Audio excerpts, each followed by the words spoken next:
वचन दे प्रकाश मार्गावर. सर्वांना शुभ प्रभात. प्रभू येशू ख्रिस्ताच्या नावात विश्ववाणी परिवाराकडून आम्ही मार्गाकरिता प्रकाश कार्यक्रमात आपले सहर्ष स्वागत करीत आहोत.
आजच्या म्हणण्यासाठी देवाचे वचन स्तोत्रसंहिता 48:5-10 वचने.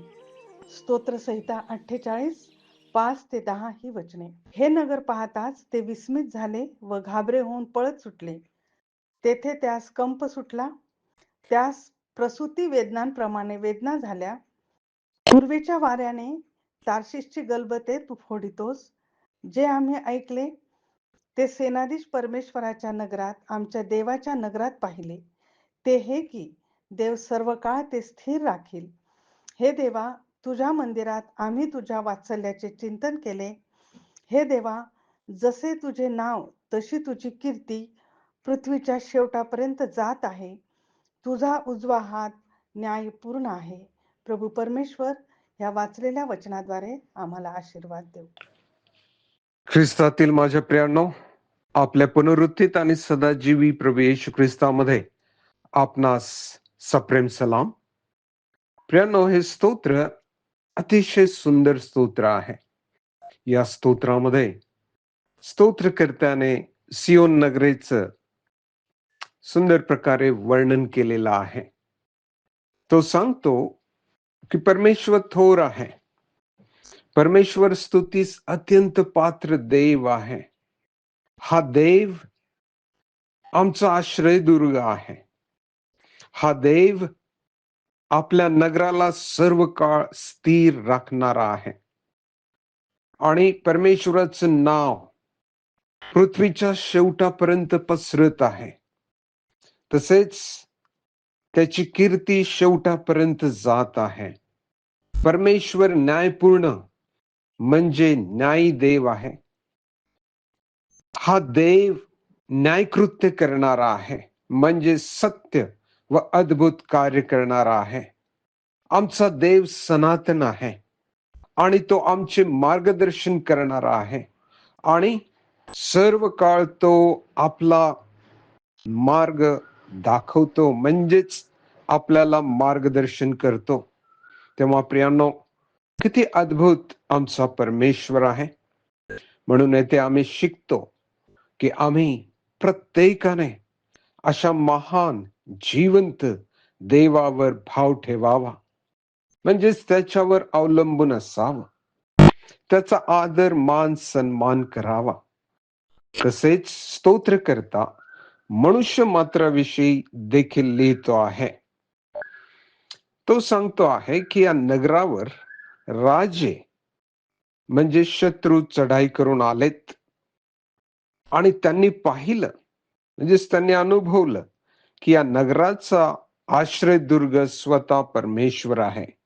त्यामुळे ते भयभीत झालेत, त्यांना वेदना झाल्यात आणि त्या वेदना प्रसूती वेदनेप्रमाणे होत्या.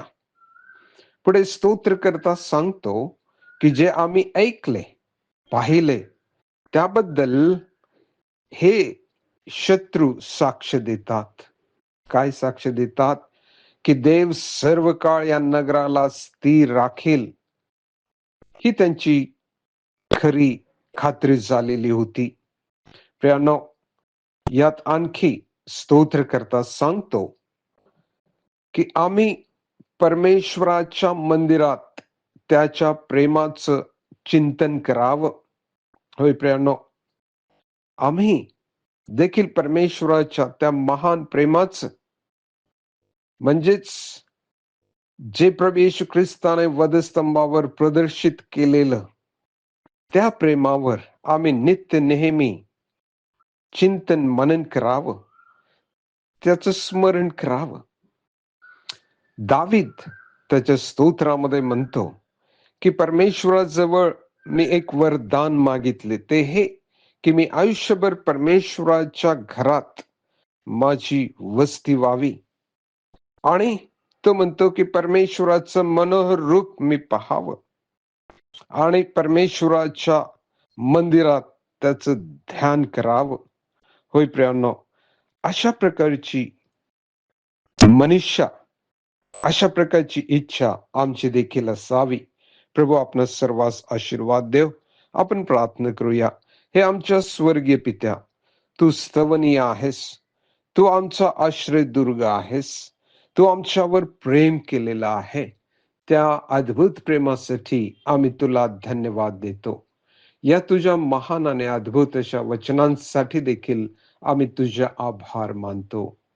पित्या, आम्हाला सहाय्य कर की आम्ही तुझ्या मंदिरात रात्रंदिवस असावं, तुझ्या त्या प्रेमावर आम्ही चिंतन मनन करावं आणि तुझ्या घरामध्ये राहून आम्ही तुझं मनोहर रूप पाहावं. प्रभू येशूच्या नावाने प्रार्थना केली म्हणून तू ऐक. आमेन. मी तू ऐसा भेदनु रामा, मी तू ऐसा भेदनु रामा, देतव पायी विसावा देवा, देतव पायी विसावा देवा, शुभवर मला असावा देवा, शुभवर मला असावा, द्यावा परी विसावा देवा, द्यावा परी विसावा देवा, शुभवर मला असावा देवा, शुभवर मला असावा देवा, शुभवर मला असावा.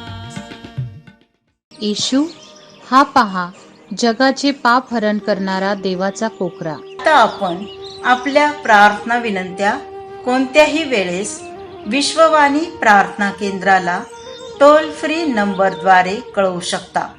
आमचा टोल फ्री नंबर 1-800-2700-333.